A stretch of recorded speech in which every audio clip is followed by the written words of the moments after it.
நம்ம ஃபஸ்ட் பார்ட்டில் பார்த்தோம்ல விளாக் பொண்ணு, அவள் செத்துனான்னு நினச்சா அவள் சாகலை, மயக்க பொண்ணு தான் வந்திருக்கா. அவள் ஹாஸ்பிட்டலில் சேர்த்துருக்காங்க போல இருக்குது. அந்த நர்ஸை வந்து பார்த்துட்டு இப்போ அவங்களுக்கு எப்படி கேட்குறா, அவ்வளோ நல்லா இருக்குன்னு சொல்கிறா. அப்புறம் அவங்கள வெளியே அனுப்பிச்சி வச்சுட்டு ஃபோன் எடுத்து பார்த்தா அந்த அண்ணன் நம்பர் மறுபடியும் மெசேஜ் பண்ணிக்காரு, நீ சேலஞ்சில் ஃபெயில் ஆகிட்ட அப்படின்னு சொல்லிட்டு.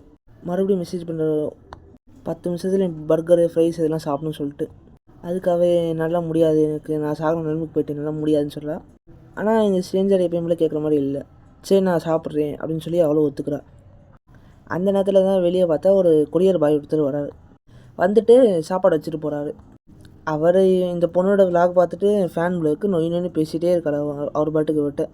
அப்புறம் இவரையும் அனுப்பிச்சி வச்சுட்டு மெசேஜ் பண்ணால் அந்த ஸ்ட்ரேஞ்சர் மறுபடியும் லைவில் வந்து நீ சாப்பிட்ணும் அப்படின்னு சொல்கிறா. இவளும் வேறு வழி இல்லாமல் லைவ் ஆன் பண்ணுறா. லைவ் ஸ்டார்ட் ஆகிடுச்சு. இந்த பர்கர்ஸு ஃப்ரெஞ்ச் ஃப்ரைஸ் எல்லாமே கரெக்டாக ரெடியாக இருக்கா. எடுத்து சாப்பிட ஆரம்பிச்சிடா வரிசையாக. இவ்வளோ சாப்பிட்டுக்கிட்டே இருக்கா. ஆனால் போன தடவை சாப்பிட்டதை விடவே இந்த தடவை கொஞ்சம் மெதுவாக சாப்பிட்றா. ஒரு வேளையாக சாப்பிட்டு முடிச்சக்கப்புறம் அந்த டப்பாவெல்லாம் வியூவர்ஸ்க்கு எடுத்து காமிக்கிறா. அதில் பார்த்தா கடைசியாக ஒரு பிஸ்கட் மட்டும் இருக்குது உங்களுக்கு. சரி அதை சாப்பிட்லாம் அப்படின்னு சொல்லிட்டு எடுத்து அதையும் ஸ்மெல் பண்ணிவிட்டு அப்படியே சாப்பிட்றா.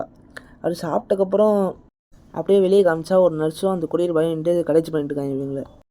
இவளும் சரி அப்படியே சாப்பிட்டு முடிச்சிடலாம் அப்படின்னு பார்த்தா அவ்வளோ தொண்டையில் மாட்டிக்கிச்சு உங்களுக்கு. இவங்க என்னாச்சு ஏதாச்சுன்னு சொல்லிட்டு பயப்படுறாங்க. அவளும் சாப்பிட முடியும், அந்த தொண்டையில் அடைச்சனால அப்படியே மயக்கம் மட்டும் அப்படியே விழுந்துடுவா. இவங்க 2 பேரும் அப்படியே ஓடிடுறாங்க நர்ஸை கூப்பிட்றதுக்கு. ஸ்டார்டிங் சீனில் ஒருத்தர் நர்ஸ் மாதிரி வந்தால் பார்த்தீங்களா, அவள் வந்து இவ்வளோ பல்ஸை செக் பண்ணுறா. ஆனால் பல்ஸ் இல்லை போலருக்கு. அப்படியே இந்த மாஸ்க்கை கழட்டி கேப்பை ரிமூவ் பண்ணுறா. யாருன்னு பார்த்தா ஃபஸ்ட் பார்ட்டில் இவ்வளோ கேமரா வச்சு மாட்ட வச்சா பார்த்தீங்களா, அவளே தான் இவள்.